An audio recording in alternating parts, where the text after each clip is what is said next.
Good morning and welcome to गना शॉट। गना शॉट में आप सबका स्वागत है। Today we are going to talk of something very interesting. We are going to talk of a subject which has been troubling many of us. Many people have asked me, sir, why don't you speak of the point five internal affair which is troubling our country? The way I look at it, a major part of this point five threat is illegal immigration, asylum seeking, refugee problem, which is pouring across all borders into India, and a whole lot of it is going out of India. It has got security implications. It has got societal implications. It has got developmental implications. And it has got implications on the integrity and sovereignty of India at a macro level. And it's a problem which is not easy to define. It is not a problem which is easy to solve. It has to be a continuous, all round approach. And for this, I thought there was no one better than General Vinod Khandare. And hence, I invited him to speak on this issue. General Khandare, welcome back to Gunner Shot. It's a pleasure and it's a privilege to have you on this platform. And I'd like you to give your views and everything on illegal immigration, asylum seeking, refugees, and the works which affects India. And most importantly, unlike many other countries, India has a problem. It has got a whole lot of open borders. I wouldn't say open, they're porous borders, right? And we have huge problems. And as India rises, this is an issue which we have to take care of. I'll stop here and I'll hand over the platform to you. Please take over because you're the expert on this whole story. Over to you. Jai Hind, sir, and a very good morning to all your viewers. Always a pleasure to be with you. In fact, it's an honor to be on Gunner's Shot, and especially because you always bring in contemporary issues, not something which is purely theory. And what we always want to see is the action which is being taken. So I'm not going to get into the academics of legal issues and things, but I will touch upon most of it. So, firstly, sir, you've put the topic very correctly about the illegal immigrants and then the asylum seekers. And so, basically, when you look at the structure of the government and you look at the structure of the agencies, when anyone can be asked, how do you describe or what do you understand by the police services? Automatically, sir, the response is law enforcement. That is how somebody will look at it. But when you look at asylum seekers, refugees, or illegal immigrants, what is expected of the police? And that is where that point five, which you mentioned, which General Rawat also mentioned, aren't we supposed to be firstly stopping them at every entry point? Aren't we supposed to discover them if they have been sheltered for reasons which I will come to by giving them false documents? Have they been assisted by somebody? And how culpable is this mechanism which assists them to firstly get inside and secondly intermingle? And not only there, after you get the documents, whether it is Aadhaar card, and worst part is then you go on to a registration certificate and apply for a government job. So where is it going to stop? Are we seeing, or are we possibly, people will say that I'm imagining too much. Do you see something after 20 years, 30 years that your police services, your armed forces, your other government departments will be infiltrated by these people? So what exactly is the picture thereafter? You will see them in the government making policies. You will see them as people who will implement with a bias where they will have a sympathetic corner for people who followed the same route as them. Will you see them carrying out subversion, sabotage, and espionage? I feel, sir, understanding that police is merely for law enforcement has to straight away change and go to a level where national security, which is one of the most important part of internal security. So if you are going to uh, give that oath to every policeman and every citizen that you are a part of the national security, and this is embedded in the constitution. It is not, it is that it has been ignored by our people who framed the constitution. In fact, when you talk of citizenship, a very clear five conditions or five categories of people have been mentioned in that, and that is way back in 50, 51, 53, 54. All those provisions, as we kept on getting evolved, somehow after that, I think we put a stop to thinking about how it should be implemented properly. And how do I substantiate this? You While there are many things like the Assam Accord, the 6 year agitation which took place there. So people possibly in the rest of the country feel, oh, Assam is in one corner. How does it matter to me? Take your recent memory to when you had a prominent Bollywood star, Saif Ali Khan, being stabbed in his house in Mumbai, which is so far away from Bangladesh border, thousands of kilometers away. And here comes a man, gets into his house, demands money. I'm talking only from what is there in open source. I do not know if there is something more to it. But finally, the identity of this person, this criminal, is ascertained to be that of a Bangladeshi who's come in. He's got an identity of Sujoy Das. Now, why, and who, and if that identity has been given to him, what is the mechanism behind that? And where is the law where you have to give stringent punishment, possibly more stricter punishment to these people who have diluted the entire mechanism of documentation? So I think, sir, structurally we were quite well, but in the implementation part, everyone seems to have carved out a comfort zone for himself or herself to say, no, no, I am only meant for the thana, I am only meant for investigation, and I will do this much, not more. So, is there a thought where beyond the law, beyond the constitution, we need to look at whether the charter is correct for every policeman, every police station? We have to look at the infiltration. Now, this is very serious, sir. Uh, all of us have seen a number of YouTubes in which the YouTuber, brave, bold, and honest, has shown people coming in. Now, people can say, sir, it is not everywhere. No, the weakest link of national security is being targeted, and that is where they are infiltrating. Now, we can keep making claims that the terrain is very bad, and okay, terrain is very bad. It is bad on the Western Front also. The army is doing something quite good. It is able to pick up and neutralize the people who are coming inside, and even in the hinterland. So I think border states are a matter of concern, but the problem has aggravated from beyond the border states to those areas where they can mix in the population, in the sea of population, and get away with false identities. I think it is a very serious issue, sir, and we can develop this discussion further.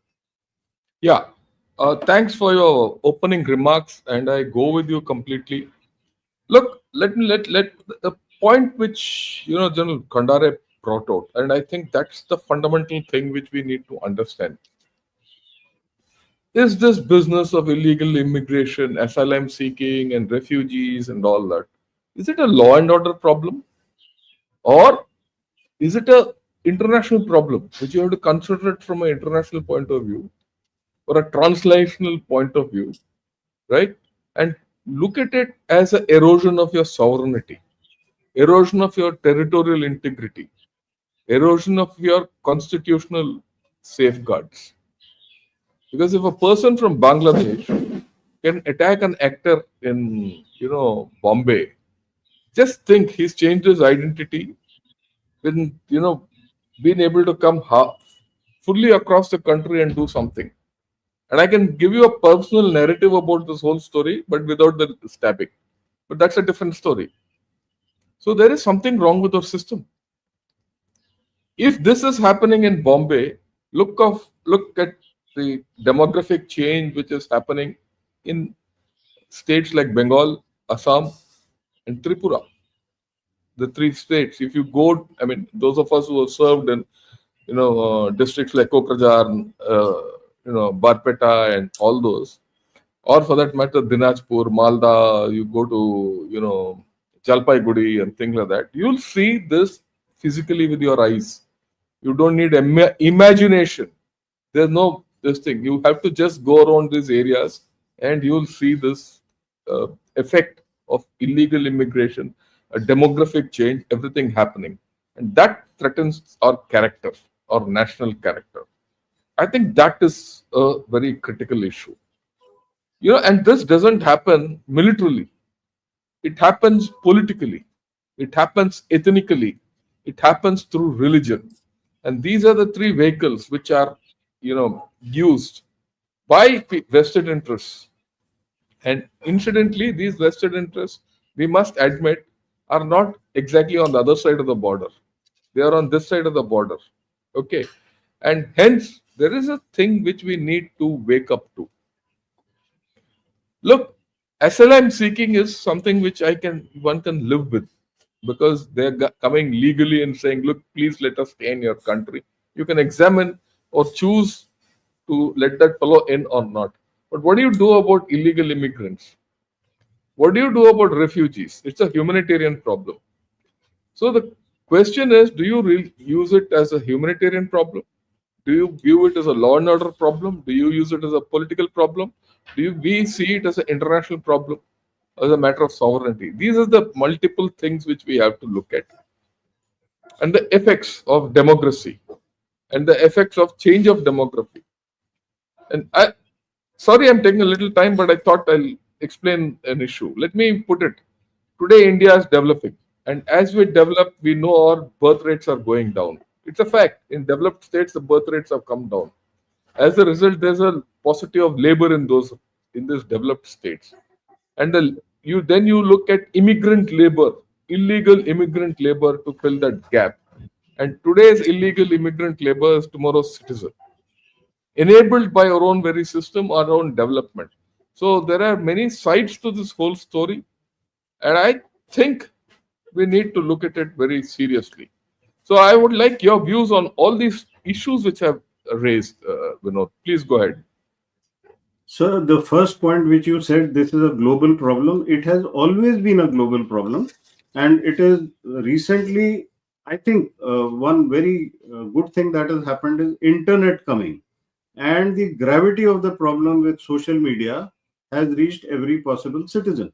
I think that is something which possibly people earlier were dependent on newspapers, and everything was not coming every day. But today, if I'm interested, immediately I will get to see what's happening in USA, what's happening in Europe, and the horrible picture of how immigration has actually degraded the West is visible to us.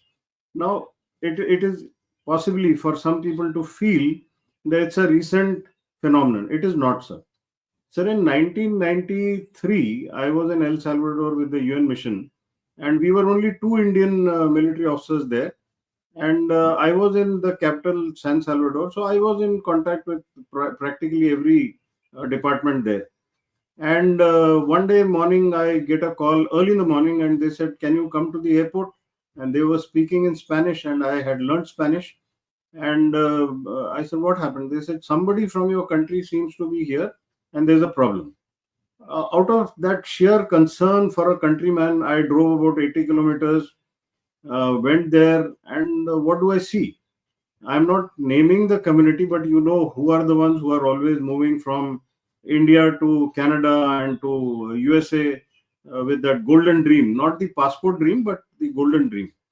And there was this person sitting on his haunches, his wife, again, like a rustic villager, from the north. She was sitting, and three children were roaming around there. And the people in El Salvador were actually shocked. They had never seen such a sight. And they asked me to speak to this person. Obviously, I went across. Now, sir, you've also seen when we go abroad, we have that India written here, the Indian flag proudly put on our chest. So, as I walked up to this family, they all realized that there is trouble now. And they just decided not to talk to me. I kept on sitting with them. I kept on trying to talk to them in their language, which we all in the army learn. And I couldn't make any headway. So I told them, listen, he definitely seems to be somebody. And but how did he land up here? They said he came out of some aircraft. We can't make out which one. So I said, okay, the schedule. So obviously a flight which had come from Miami, this entire family had come out. So anyway, I kept trying. I must have spent nearly 3-4 hours, and then he tells me, "Please don't get involved, and we can only tell you that within no time we will find our way out of this country back to the place from where we came, and no passport, no documents."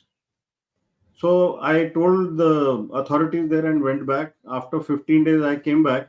In these 15 days, while they were still working out towards deportation, after 15 days when I came, he had become an integral part of that airport, serving tea, coffee, not tea, they always on coffee, and cleaning and doing errand jobs, which otherwise they don't have any manpower to do.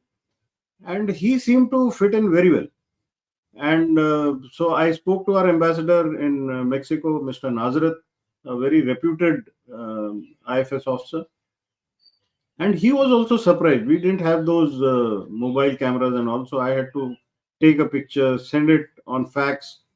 While all this was happening, and you know how slow the process is, sir. After 1 month, I get a call to say that this family has vanished. The same route which they had taken to come from Miami to this place, they got into some aircraft. And in those days, sir, the security was not as strict, and they vanished. I told the ambassador, I said, sir, this is what has happened. He said, don't waste your time on this. So why I narrated this is that we are concerned about what's happening in India. The same way countries in the West are worried about what's happening from Asia, Africa, Latin America also. So what is it that some governments tried to do? What we've seen recently, Trump getting those people, handcuffing them, chaining them, putting in a military plane, sending them to India, is one part. Around that time, Bill Clinton had come up with a North African free trade agreement, if you recollect, sir, NAFTA, in which he had encouraged people from USA to go and establish businesses and factories in Mexico, Central America, and South America. His thought was that we give them jobs, they will stay put there. But I think in the long run, that also did not prove successful, because the middle income group, from the lower income group, they earned money, became middle income group, and used that money again to get into USA. So while everyone with noble intention must have tried, what's happened in India? Now in India, sir, uh, like the states which you mentioned of the Northeast, now look at Uttarakhand, Haldwani. That is the gateway to the Himalayas. You have 5,000 families sitting on the rail track. Somebody allowed them to come there. They made their jhugis there. And now the court, the judiciary gives an order to the government that, they can be moved from there, but you've got to give them housing. Pradhan Mantri Awas Yojana, is it meant for these people or is it meant for our citizens? Pradhan Mantri Rozgar Yojana, for whom is it meant? It is meant for the law abiding citizen, the ones from the poorest segment. They may not be paying taxes directly, but indirect taxes they are paying, and obviously it is our duty to look after them. So I think it's not related to only the states in the border area. Jharkhand. Now Jharkhand has a very peculiar problem. The tribal girls, the women, they have assured seats in the legislative assembly. In the panchayat, there are reserved constituencies and slots for them. Now, these people come and get married to these simplistic tribal women, and thereafter, who's running the local politics in the village, in the tehsil, in the taluka? Who's running it? It is these Illegal people, migrants. and this Yeah. and this is about Jharkhand. And then who's controlling the funds? It is that male member who is an illegal Bangladeshi, but legitimizes himself based on those documents. Also, look at Nagaland, sir. There is a Sema tribe. The girls are getting married to these illegal migrants, and now the children of these couples are being known called as Semias. So Sema and Rohingya put together, now that becomes Semia. How do we see this panning out in the next couple of years? Is exactly what's happened in Europe, where you have mayors who are not local, who are from other countries who've gone there.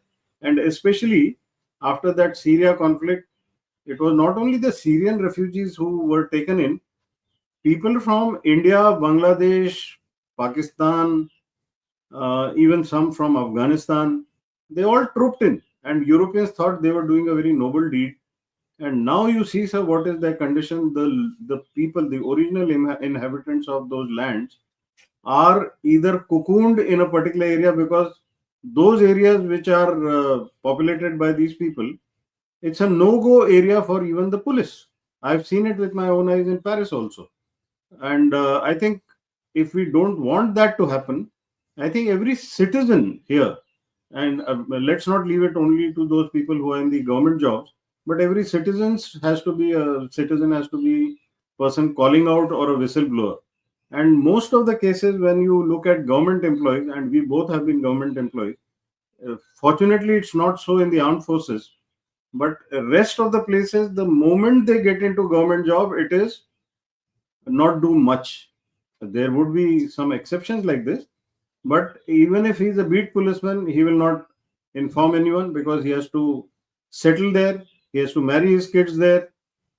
Quite often, these people who are illegal immigrants have got married into these families of government workers, whether he's a policeman or even somebody who's working in the district collectorate. One more suggestion I have here, sir, is let's look at the system all over again. The policemen at the grassroots need not be from that particular state only. Let them be an all India service. At least you will have people who are not worried about their future, because before he picks on somebody there, he is worried about what will happen to him and his family. Let us say there's a person from Kerala and who's a policeman in one of these states where you have to point out a mistake. For example, hypothetically, Assam. You look at South Assam, where people are still not talking about Silchar, Hailakandi, Karimganj. There, the situation is so bad, and as you said, sir, we can see for ourselves. I had seen in '92 what was the situation in Kachar and North Kachar. 2017, I went, it was a transformed picture. The dressing of the girls was different, the dressing of the women was different, the kind of freedom to move around night time was different. Why should it be different? Why should these children or the females not be free to move around, and the constraint or the restraint is put because of these illegal migrants who also top the list in crime? And this is a statistical discovery which has come from the West. Unfortunately, our people are not that good in making these statistical researches. So, one more issue here is we should be serious and really be honest in coming out with facts and figures. Yeah, I completely agree with you. And in fact, today morning I was reading an article in which Sweden is, uh, in a major problem because of this illegal immigration, right?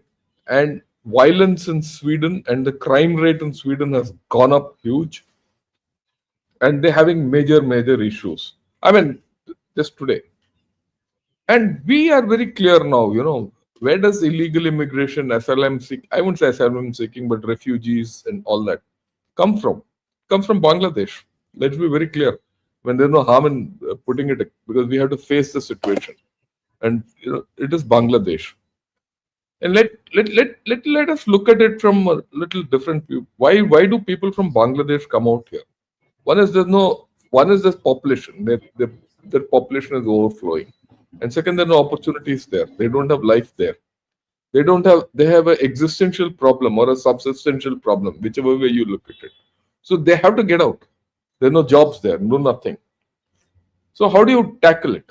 That's the point. That is the next point which we need to discuss. How do you tackle it? Is the problem only at the border? No, it's not. Today you have Juggi Jopadies of Bangladeshis in Bangalore. And from what I hear from my friends in Chennai, there are a lot of places in rural Tamil Nadu where Bangladeshis have come and settled as labor. Today's labor is tomorrow's citizen. We need to understand that. And day after tomorrow, he'll be the landowner out there. That's the progression which could take place, right? Or he will have a chap. That citizen will be with a voice day after tomorrow. So there are issues. You need to have a layered approach. You need to have a different approach. So what things which let's get to think. Do you need a separate force to handle all this, or are the existing apparatus okay? Do you need separate laws to handle this? Do you need special courts to handle this? Because the existing judicial process have not proven you enough. Do you need citizen forum actions to tackle this issue? Look, in all this, there are dangers of being misused, but that's okay. Right? But is there a way of doing something different? Because what we are doing so far, or normal laws, normal everything is not working. Right? And I'm being very clear about it. It is Bangladesh. Bangladesh is our major problem on this regard. So, yeah, I would like your views on this. How do you change the situation? Because look, you've seen it from the apex. Okay. And so I'd like your views on it. Yeah, over to you. So, the source may be Bangladesh, the roots can be different.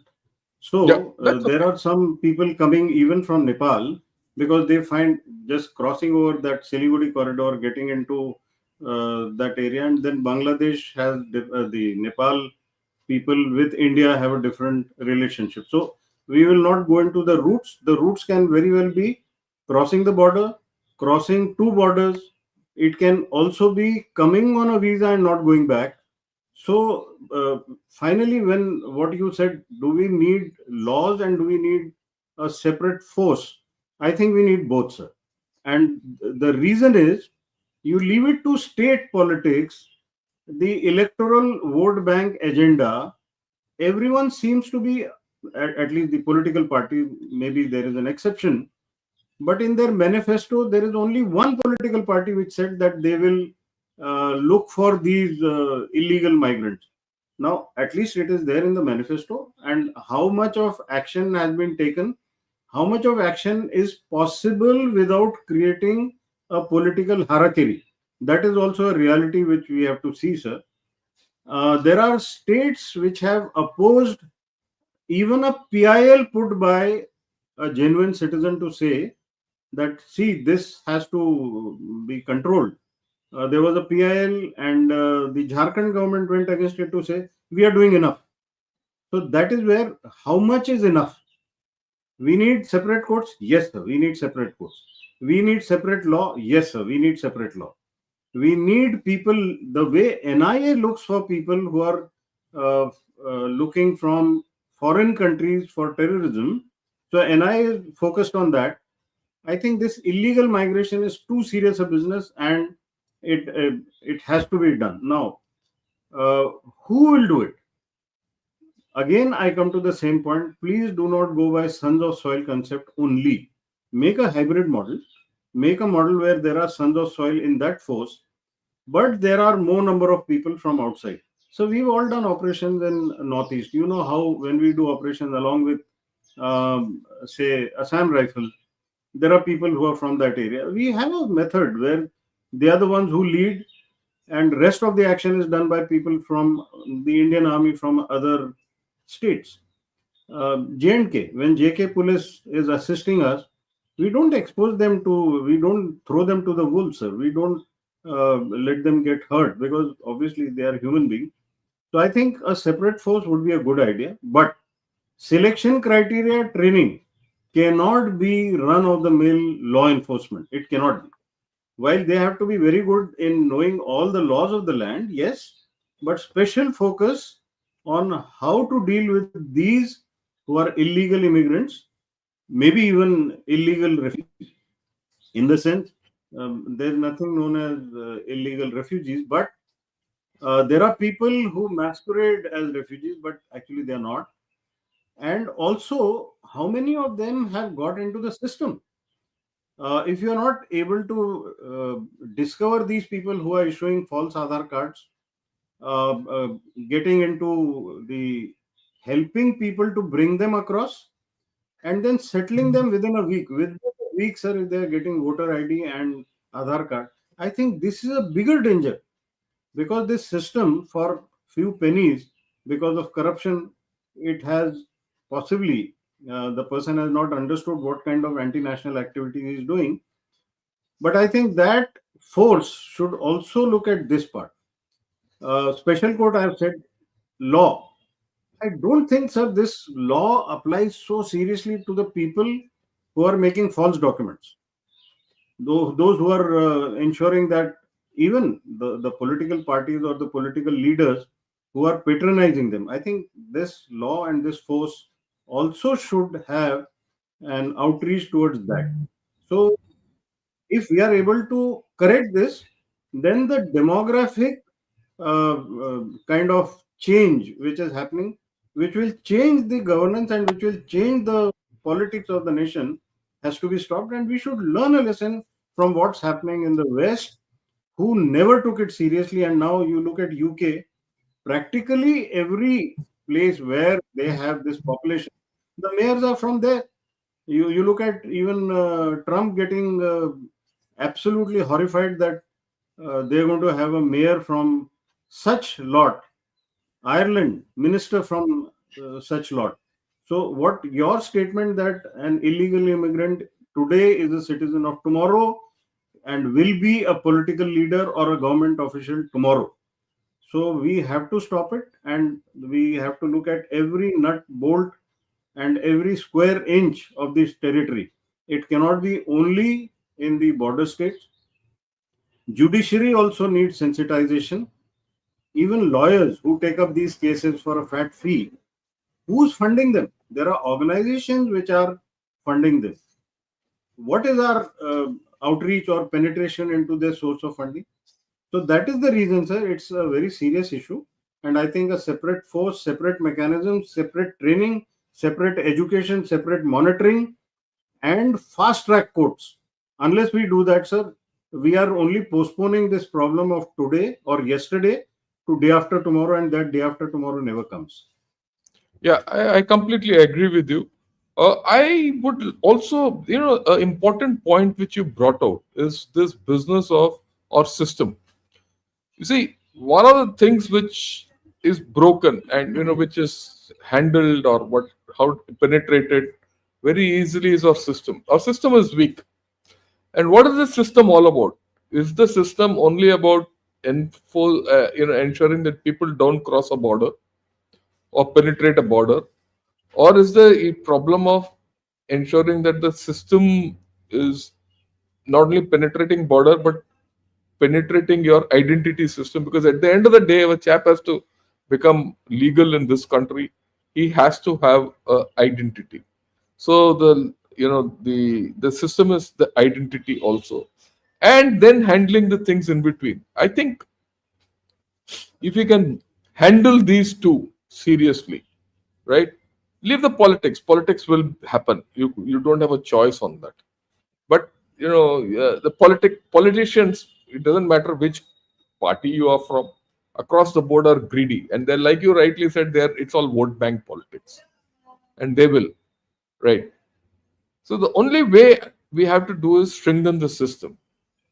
I'd like your views on this. And what more is this? The two identity mechanisms which need to be strengthened most, in my view, are that Aadhaar card and second is that voter identity card. If you control these two, the rest fall in place. So I'd like your views on this. How do you handle this thing?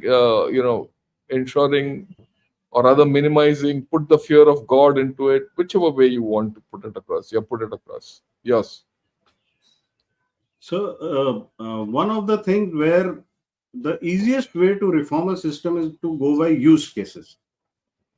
Let us say you open up a debate on social media and you say all the experiences which people have had should come to a committee or to a task force which should say, okay, what all has happened.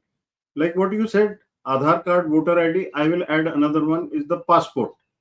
In Yeah. the sense, if you look at police verification, and I'll add one more, when people are looking for government jobs, the last document which is expected by the government is the police verification certificate. And that is so with the army also, sir, or the armed forces, and that's so with every government job. Sir, it is common knowledge. People who need verification for the passport, for the Aadhaar card, for voter ID, or for a government job, the policeman, as per the existing process, and it had been happening earlier, they used to visit the house to see where do you live. That was exactly what was the purpose. Now, subsequently, it evolved into a corrupt practice of visiting and demanding money. And obviously, it cannot be that the hierarchy is not aware of it. So now we have to stop that also. But it has changed into a manner where that person will ring you up and say, you come to the police station. Now, again, you lost out. So, what you said, sir, about the Jhuggi Jhopdis and colonies, that policeman is not even venturing out to ascertain for himself where are Where your will you stay? roots. Yeah. And if this is the racket, obviously it is a racket where there are agents in between from this particular lot. The mechanism has been set. This mechanism has to be broken. I will give you another use case, sir. Sir, after 2611, if you recollect, in the group of ministers and the kind of border security, one more thing had come out is the coastal security. And this is one more route which is followed by people who are coming across illegally. While we have spoken about the land frontiers, I'm just bringing out this part. 9 states which have coastal regions. There are now marine police in these areas, also a part of the state police. They are supposed to have nakas from where the boats go out and boats come in. So they are supposed to have thanas. I have seen it with my own eyes, sir, that the thana in charge is sitting inside. He's not even going out to see how many people are going out in the boat and how many people are coming. He just issues the parchi and takes the parchi back. 5 people went, 5 people came back. He's not sure that 5 people went and 15 came back. And he's not bothered because there is no mechanism. So now the point is, in addition to law, in addition to the administration, in addition to the training mechanism and the structural changes of fast code, I think we need to deploy technology so that the process which has been weakened or actually done away with needs to be sensitized. Often I mention, sir, you go to Korea, you go to Israel, you go to Singapore, the network of CCTVs is so intense, and the data, big data analysis and artificial intelligence, the algorithms are so good. Like I'll give you an example. I've seen it with my own eyes. 7 o'clock in the morning from South Korean residence of an honest person, he or she leaves for office at 7. By the time he or she comes back, there is an individual digital folder of each citizen, and 70 to 100 times or 150 times that person has been photographed. Every minute is tracked. There's nothing like data and the privacy of it. Okay, you are doing something wrong, obviously you want privacy, but at least in the investigation, like in our case, the investigation takes so long. In South Korea, it doesn't take that long because they have a complete trail, data trail of the individual, and then there is also a national complete data bank of all citizens. So those who are not, once their visas are issued, they are also into that data bank. And those who are not in that get detected. Within minutes, you'll find the police going and getting hold of somebody and checking up where have you come from. And this particular thing in 2016, when I visited South Korea, and my counterpart and their national intelligence advisor. They have security advisor and intelligence advisor. So my meeting with that person, and I was talking about our neighbors who are rogues, and I sensitized that person that you will soon have a flood of these people coming to your country. And he took it a bit lightly because of the overconfidence in the digital solution. And then, now today, when I interact with them, I realize what I had said has come to prove right. There are ghettos, they have their religious places, they have the educational institutions which are radicalizing those people, and you can't even detect the illegal ones because they hide them in the ghettos, and you really can't do anything about it. The police there is working from a prism of civilized police. But when you are looking at people who are not the civilized people and who have a propensity of breaking law, and the kind of involvement of criminal gangs in this, I think even the political system, the administrative system, including the law enforcement, and a separate system that we are talking of, media, judiciary, and common citizens who have to monitor everything and report, become whistleblowers. I think this entire system cannot be done as business as usual. It requires something much more different, sir. Yeah, I completely agree with you. You need a complete new system. But let's discuss, another facet of this whole story, how to stop this. And I'll take you back from where you said, look, it was Bill Clinton who started NAFTA, and he said, let's develop Mexico. This is basically for Mexico, Correct, right? sir. Correct. And let's develop Mexico, put factories there and all that, and hope like hell that things improve. That was one approach. The second approach is what President Trump has adopted with Mexico. Border czar, he's made Tom Homan, and he's made some tremendous, progress by throwing out a lot of Mexicans along their border states. And today, Tom Homan, who's their border czar, is virtually a respected bipartisan manner by Democrats and Republicans. Right. So that's how there's a different kind of an approach today. Do we need to handle Bangladesh in this manner, the way America treats Mexico? There's an issue. Let me highlight it. And because this needs serious thinking. The thing with Mexico and the American demography is that the American demography needs Mexicans for their workforce. We are not yet at that stage. If you want a plumber in, say California, that fellow is invariably a Mexican.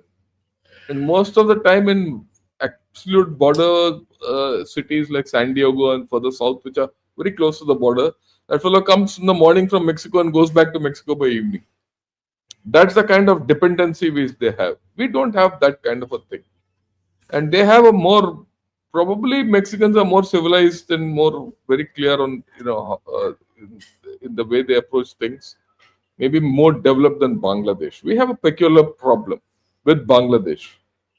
The country as a whole has been, up and down with us. Whether it is friendly or inimical, it has varied with the political system out there. And at this point of time, the political system is inimical, and I don't see this going away for the next 1 decade. Because the people are inimical to India by and large today, because the political system has been vitiated. Now, what do you do with Bangladesh in such a condition? Because it's not a Sir, military problem. So I think we need to yeah. do something to take things across, something to border, whatever. And this has to be, the solution has to be from outside. Your views. Sir, firstly, what you said, this is not a military problem. I agree with you 100%. But before we came to the army and after we left the army, we are citizens primarily.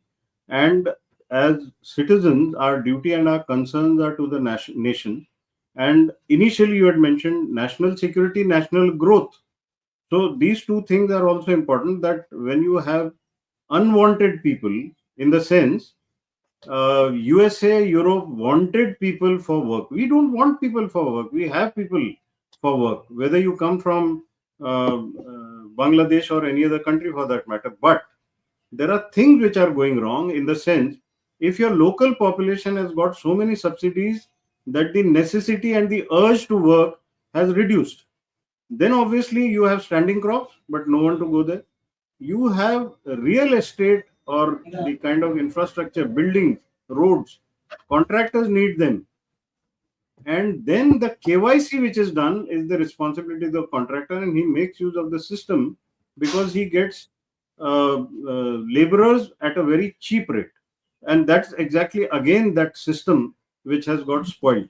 Even in high security areas, sir, we all have seen there is a certificate which is given by the contractor that today these 10 people, I take their responsibility. Sir, we have to be very serious. This could possibly, I'm not being an alarmist, 7th October 23 in Israel, what happened? People from Gaza have been coming there. The people from Israel thought that good people, noble people, old people, women, they thought that, look, we will give them jobs. So, one issue when you mentioned jobs are not there in Bangladesh or jobs are not there in Myanmar, and we possibly will try to rehabilitate them with trust, self esteem.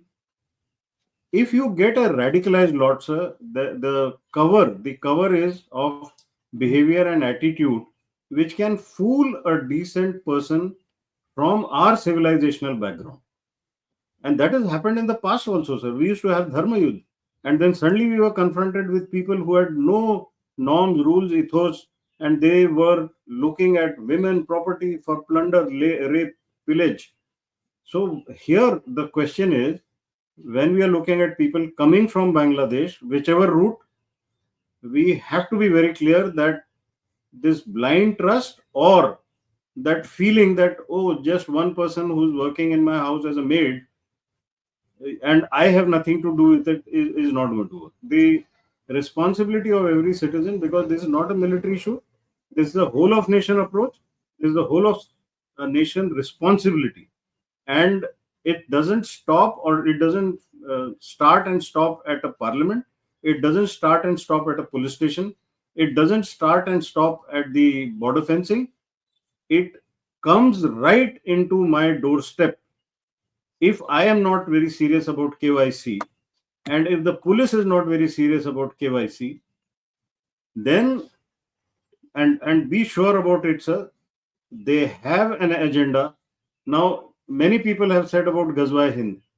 Please take it seriously. And this is the kind of infiltration that happens, where you will have in every nook and corner, and you won't know what is happening. You won't know what kind of further radicalization and weaponizing of human resource is happening. And that is definitely going to lead to a problem. And Bangladesh definitely has to be looked at it. Today, Bangladesh economy, after 1 year of the new regime, is absolutely in the dumps. They have nothing to show. And just because we are now in the festival season, they tried to tell us that the fish which used to come during Sheikh Hasina's time and which was stopped by the present regime, we are going to start it. That is out of necessity. It's not out of goodwill or any noble thoughts in the mind of the present regime there.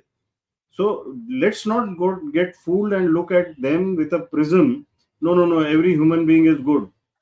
Every human being is good provided their sanskars, their background, the mind, the entire thing has to be viewed properly and not go into simplicity coming to being idiots at that level, sir. Yeah, I think so. We've covered a whole, uh, canvas of issues. And let's be very clear, Bangladesh is our problem. How to handle it is our major problem, because the problem from Bangladesh is going to endure. And I look at least for a decade. That's the minimum. And why decade? Let me put it this way. Because it, for whatever has happened in the past 1-2 years after this fellow has come, Yunus, he's vitiated the atmosphere completely. And Bangladesh will not recover for the next 5-6 years. If it doesn't recover for the next 5-6 years, the pressure of all these people fleeing Bangladesh will only increase. And after that, for this to, assuming that after 4-5 years, a government will come and Bangladesh will turn a corner and they'll start looking inward. It'll take another 5 6 years to subside. So I don't see this problem going away for the next 10 years, and that is also being very, very, very optimistic about it. If you look at it beyond, if you're not, it's not going to optimistic. The kind of strategies which America has deployed against Mexico and probably against different kinds of strategies are not applicable to us, but we need to study that. We also need to study what's happened in Europe over the past 1 decade, with a lot of migration going from the Middle East, refugees from Syria, refugees from Iraq. It's just not one. What about people from Lebanon, right? Or these people have gone there. It's not only that. What about refugees going from Pakistan? There's a whole lot of Pakistanis who are going out. There's a whole lot of refugees which have gone from India. I don't mind naming them, Khalistanis, who have gone out and settled and who are now operating against India. So we need to study these models better, and from there we have to come out with certain amount of own policies, forces which General Khandare has said, and most importantly, we have to come out with laws and tweak our judicial system to ensure that these people are handled properly. We need to probably have special courts also for them and think the whole works, right? I think we've covered a whole lot today. With this, with your permission, we'll take a few questions if you don't mind. I'm sure there are a few questions. Sir, Yeah, I wanted to bring yeah, out please. just a couple of points. Yeah. Firstly, Please I go am ahead.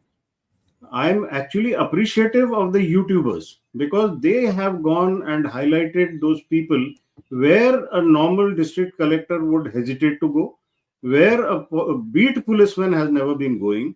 And I really appreciate these YouTubers, youngsters who've gone there, faced the kind of pushing and pulling of people who immediately gang up there. So that is one, and using social media, I think it's extremely good, and nothing political in this should be read out. The second point, sir, these are the people who are available as cannon fodder for ISI, CIA, or even the Chinese intelligence agencies who want to magnify that point 5 to a full front. And if internal cohesion is damaged, like what Kautilya also said, that if your internal cohesion is gone, you can keep sitting on the periphery, nothing is going to help you to salvage the situation. Operation Sindoor, after that, the crackdown which happened, and you discovered in Jammu and Kashmir, there were grandmothers who had come and overstayed, mothers who have overstayed. They are in government jobs and they are also voting here. So obviously, you cannot blame it to the present system. But I think we have inherited quite a bit of problem. Special courts and things of this nature, sir. Why not resort to having civilians as juries?